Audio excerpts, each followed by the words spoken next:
Madam ఏంటి madam ప్రస్తుతం ఆంధ్ర రాష్ట్రానికి సంబంధించి ఏవైతే కొన్ని సంఘటనలు జరిగాయో మన జగన్మోహన్ రెడ్డి గారి పుట్టినరోజు సందర్భంగా కొన్ని పొట్టేళ్ల తలల్ని తెంపి ఆయనకి ఆ రక్తాన్ని ఆ బ్యానర్ మీద చల్లడం అలాంటివి జరిగాయి.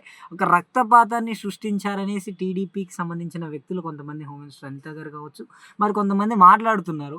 అంటే ఆయన ముఖ్యమంత్రిగా లేకపోయినా కూడా ఒక ముఖ్యమంత్రికి అయితే ఎలా అయితే పుట్టినరోజు వేడుకలు జరుగుతాయో ఆ విధంగా జరిపారు. అవును. అసలు అంత డేర్ ఎక్కడిది వైసీపీకి? అంతేకాకుండా ఈ మెడికల్ కాలేజీల గురించి కావచ్చు, వీటి గురించి ప్రస్తావనలు వస్తూ ఉన్నాయి. ముందు ఈ అంశాన్ని అయితే ఎలా చూడొచ్చంటారు మనం? అందరికీ నమస్తే అండి. ఇప్పుడు పుట్టినరోజు జరిగిందంటే ఆయన అభిమానులున్నారు. ఆయన అభిమానులు ఎంత అభిమానం అంటే ఆయన్ని చెప్పుకోలేము, అంత అభిమానులున్నారు. చేసుకున్నారు, సంతోషంతో పుట్టినరోజు చేసుకున్నారు. వీళ్ళేంది ఏడుపులు? అది పొట్టేలు నరికారంటే మీరు చేయలేదా ఎప్పుడు? ఇప్పుడు ఇన్నేళ్లలో 14 సంవత్సరాలు చంద్రబాబు నాయుడు గారు ఉన్న ఇప్పుడు దాకా ఉన్నప్పుడు ఎప్పుడు మీరు చేయలేదా? చేశారు కదా! పొట్టేళ్ళు ఎక్కడ నరకలేదా? బాలకృష్ణ గారి మూవీస్‌లో అది ఏదో ఇచ్చేసినప్పుడు మామూలుగా మూవీస్ రిలీజ్ అయినప్పుడు ఎప్పుడో ఎన్ని పొట్టేళ్ళు నరికి అక్కడ అట్లా చేశారు కదా! ఎప్పుడు జరగనియా ఇవి మీరు మాట్లాడుతా ఉన్నారు. చూడనియా మీరు? చంద్రబాబు నాయుడు గారి హయాంలో ఎప్పుడు చేయలేదా? వీళ్ళందరూ మాట్లాడుతూ ఉన్నారు. అనిత గారు కానీ ఇంకా మంత్రులు కానీ మాట్లాడుతూ ఉన్నారు. జరగని చేయని ఏం కాదు అవి.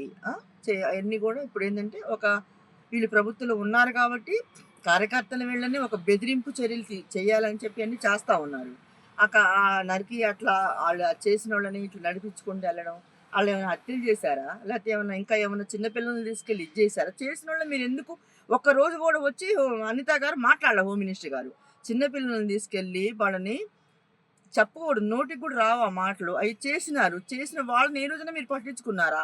హత్యలు జరిగినాయి. పల్నాడు కానీ రాష్ట్రం అంతా అతలాకుతలం అయిపోయింది. ఆ రోజు కూడా మీరు ఎప్పుడు ప్రెస్ మీట్ పెట్టి మాట్లాడలేదు. ఈరోజు దేని గురించి వాళ్ళేదో పుట్టినరోజు నాడు చేసుకున్నారు, దాన్ని మీరు అంత సీరియస్గా తీసుకోవాల్సిన అందుకు భయపడుతున్నారు. మీరు అంత సీరియస్గా ఎందుకు తీసుకున్నారు? చేసిన దానికి మీరు భయపడతా ఉన్నారు. ఎందుకు భయపడతా ఉన్నారు? వాళ్ళు సరదాగా చేసుకున్నారు, పొట్టేళ్ళు కోసుకున్నారు, తిన్నారు, వాళ్ళు ఏదో పార్టీలు చేసుకున్నారు పుట్టినరోజున.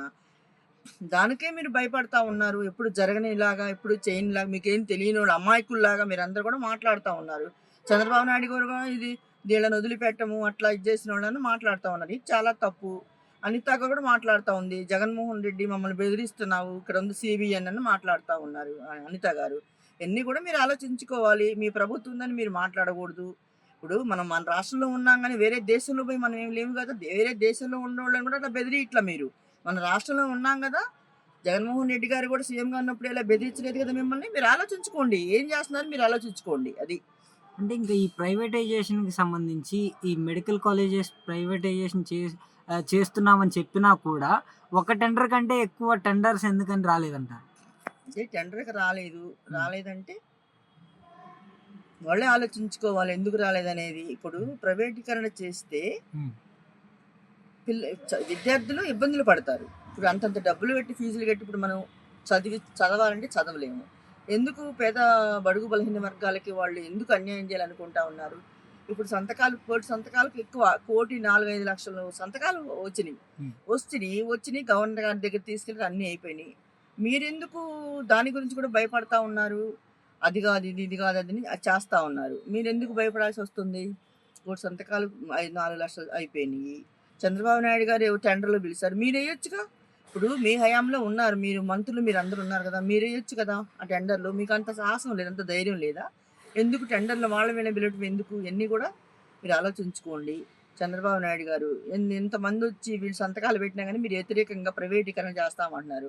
చదువుకునే విద్యార్థులు కానీ పేద విద్యార్థులు కానీ బడుగు బలహీన వర్గాలకు మీరు చాలా అన్యాయం చేస్తూ ఉన్నారు. మీరు డబ్బే కానీ మీకు రెండోది ఆలోచన లేదు. ఏ పని చేసినా మీరు డబ్బు లబ్ధి పొందాలన్న ఇదే. కానీ ఇప్పుడు రాజధాని విషయం అయినా సరే ఒకసారి స్థలాలు తీసుకున్నారు, మళ్ళీ ఇప్పుడు రెండోసారి స్థలాలు అడుగుతా ఉన్నారు, పొలాలు అడుగుతా ఉన్నారు. మొన్న ఒకరే చనిపోయాడు. అతను ఆయన బాధ గుండె పగిలి చనిపోయాడు. ఆయన బాధ ఏం చెప్తున్నాడు? అప్పుడు ఇచ్చామయ్యా, మాకేం మీలు జరగలేదు, మాకెక్కడో నీళ్ళలో ఇచ్చారు, మా ఇల్లు నీళ్ళలో మునిగిపోతా ఉంది, మేము ఇప్పుడు మళ్ళీ ఇచ్చి బొచ్చెలు పట్టుకునేమని బాధపడతా ఉన్నాడు రైతు.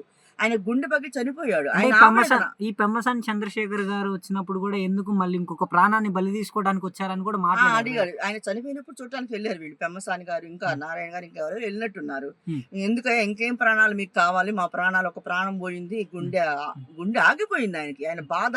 మా మాటలు ఎవరు వాళ్ళు లేరు, హ్మ్. మమ్మల్ని ఆలకించేవాళ్ళు లేరు. మీరు మంచి చేస్తారని మేము అనుకున్నాం, కానీ మమ్మల్ని మీరు మోసం చేస్తా ఉన్నారని ఆయన మాట్లాడాడు. అంటే బొచ్చెలు ఫస్ట్ పట్టుకుని పొలం తీసుకున్నారు. తర్వాత ఇల్లు తీసుకున్నారు. ఇల్లు గూడా అడిగినట్టున్నారు. తీసుకున్నారని ఆయన చాలా బాధపడి, ఆయన గుండె పగిలిపోయింది. ఆయన గుండె ఏంటంటే ఆగిపోయింది. ఆయన చెప్పాలంటే గుండె ఆగిపోయింది. ఏంటి దేవుడా! ఇంత మేము చేసినా గాని మళ్ళా పొలాలు అడుగుతున్నారని. ఆయన అట్లా పెట్టి కూడా ఇప్పుడు కూడా మళ్ళా పొలాలు అడగాలి. మళ్ళా పొలాల సేకరణ వాళ్ళు లబ్ధి పొందాలి. చెప్పండి, చంద్రబాబు నాయుడు గారు ఏందంటే ఎవరు ఎన్ని ప్రాణాలు పోయినా, ఎంత ఇదైపోయినా గాని ఆయన లబ్ధి పొందాలి.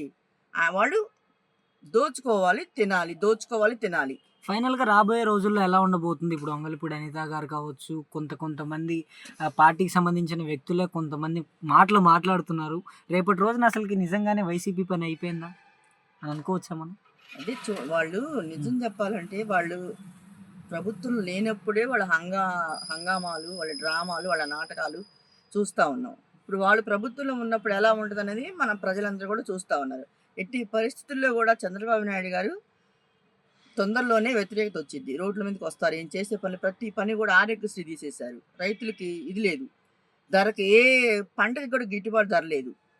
రేషన్ అన్నారు. ఒక బియ్యము, పంచదార ఇస్తున్నారు. ఇంకేమీ లేవు. అయి ఇస్తున్నాం, ఇయి ఇస్తున్నాం అని చెప్తున్నారు. 2 సంవత్సరాల నుంచి ఇయ్యే చెప్తా ఉన్నారు. తొందరగా రోడ్డు మీదకొస్తారు. ప్రతిదీ కూడా మీరు ప్రజలకి అన్యాయం చేస్తా ఉన్నారు. పేద, బడుగు, బలహీన వర్గాల ప్రతి ఒక్కళ్ళకి కూడా మీరు అన్యాయం చేస్తారు చంద్రబాబు నాయుడు గారు. తొందరలో ప్రజలందరూ కూడా రోడ్ల మీదకొచ్చే టైం దగ్గరకొచ్చింది. మీరు ఏది కూడా న్యాయం చేయటం లేదు. ఇస్తే పింఛన్లు కూడా సగం ఇస్తున్నారు, కొన్ని తీసేస్తా ఉన్నారు. ఏదైనా సరే గ్యాస్ సగం ఇచ్చారు. ప్రతి కూడా సగం చేస్తా ఉన్నారు. మీరు ఆలోచించుకోండి. మీరు ఏం జరగబోతుంది మీకు కూడా తెలుసు.